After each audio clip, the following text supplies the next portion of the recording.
The story of the conflict surrounding Iran today did not begin with a single war or one sudden event.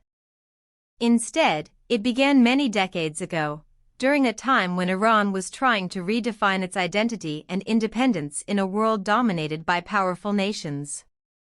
In 1925, a military officer named Reza Shah Pahlavi rose to power and became the ruler of Iran. He believed the country needed to modernize quickly in order to survive in a changing world. Under his rule, Iran built railways, modern schools, government institutions, and a stronger national army. However, his leadership was strict.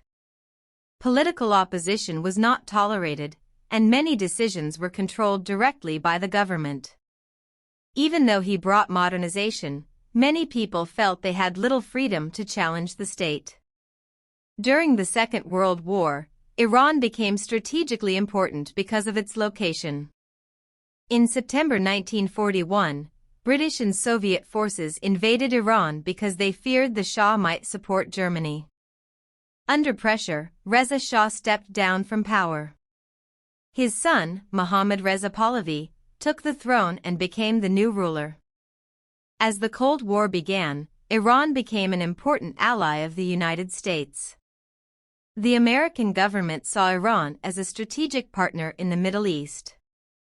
The two countries developed strong economic and military ties, and American companies and advisors became increasingly present in Iran. But inside the country, political tensions were growing.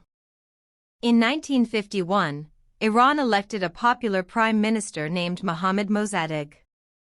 Mossadegh believed Iran should control its own oil resources instead of allowing foreign companies to profit from them. In March 1951, he nationalized Iran's oil industry. This decision angered Britain, which had controlled much of the oil business. Britain sought help from the United States, fearing that Iran might fall under Soviet influence. In August 1953, the American intelligence agency, the Central Intelligence Agency, worked with British intelligence to organize a secret operation that removed Mossadegh from power. The coup took place on August 19, 1953, and restored the Shah's authority. Although the Shah remained in power, many Iranians believed their democracy had been taken away by foreign intervention. This 3E3J1 event planted deep resentment toward the United States that would shape Iran's politics for generations. For more than 2 decades after the coup, the Shah ruled Iran with strong support from the United States. He introduced modernization programs known as the White Revolution, which aimed to transform Iran into a modern industrial nation. These reforms included land redistribution, expansion of education, and increased rights for women. However, his government also relied on a powerful secret police organization known as SAVAK. Critics of the regime were often arrested, imprisoned, or silenced. Many religious leaders believed the Shah was weakening Islamic traditions and allowing too much Western influence in Iranian society. One of the strongest critics of the Shah was a religious scholar named Ruhollah Khomeini. Khomeini openly condemned the Shah's policies and accused him of serving foreign interests instead of protecting Iran's independence. Because of his criticism, he was arrested and forced into exile in 1964. For many years, Khomeini lived outside Iran, first in Iraq and later in France. Even while in exile, he continued to send recorded speeches and messages to supporters inside Iran. These messages spread across the country and inspired growing opposition to the Shah. By the late 1970s, Iran was filled with protests. Economic problems, political repression, and anger toward Western influence pushed millions of people into the streets. In January 1979, the Shah fled the country as protests intensified.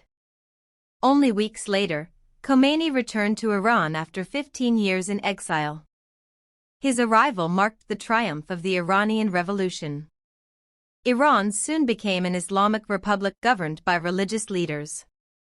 The revolution dramatically changed the country's relationship with the United States. Only months later, on November 4, 1979, Iranian students stormed the American embassy in Tehran and took 52 American diplomats hostage. The hostages were held for 444 days in what became known as the Iran hostage crisis. Diplomatic relations between the United States and Iran were completely broken, and deep hostility developed between the two nations. Soon after the revolution, Iran faced another devastating conflict. In September 1980, Iraq, led by Saddam Hussein, invaded Iran. The war lasted 8 brutal years and caused massive destruction and loss of life. During the war, many Western countries supported Iraq because they feared the spread of Iran's revolutionary ideology. When the war finally ended in 1988, Iran was exhausted but determined to remain independent. A year later, in 1989, Khomeini died. Khomeini had been suffering from several health problems in his later years. In the final weeks of his life, his condition worsened and he was admitted to a hospital in Tehran. Doctors performed surgery to treat internal bleeding in his digestive system, but his health continued to decline. After several days in the hospital, he died during the night of June 3, 1989. His death shocked the country because he had been the central figure of the Iranian political system since the revolution. Millions of Iranians saw him not only as a political leader but also as a religious authority who had transformed Iran into an Islamic republic. After the announcement of his death, Iran entered a period of national mourning. On June 4, 1989, his funeral took place in Tehran. The funeral became one of the largest in modern history. It is estimated that several million people gathered in the streets to pay their final respects. The crowd was so large that the funeral procession became chaotic, and at one point the ceremony had to be postponed because people rushed toward his coffin. According to Iran's constitution, the country's most powerful position is the supreme leader, who holds ultimate authority over the government, the military, and major national decisions. After Khomeini's death, Iran needed to quickly select a new supreme leader to maintain stability. The responsibility for choosing the new leader belonged to a political body called the Assembly of Experts. This group is made up of senior Islamic scholars who are elected by the public and whose main duty is to appoint and supervise the supreme leader. On June 4, 1989, only one day after Khomeini's death, the Assembly of Experts held an emergency meeting to decide who would lead the country. At first, there was debate about whether Iran should be led by a single supreme leader or by a leadership council made up of several clerics. After discussions, the assembly decided to keep the system of a single supreme leader. One of the names that emerged during the meeting was Ali Khamenei. At that time, Khamenei was serving as the president of Iran. He had been a close ally of Khomeini and had played an important role in the revolution and in the government afterward.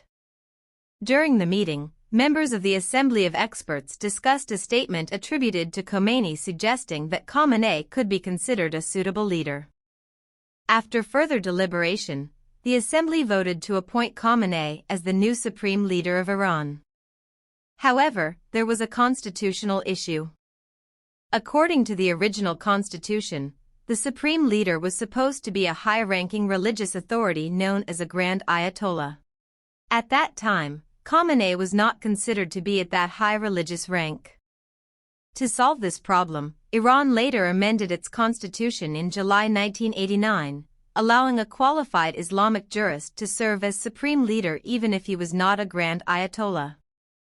After the constitutional change, Khamenei's position as supreme leader became fully established.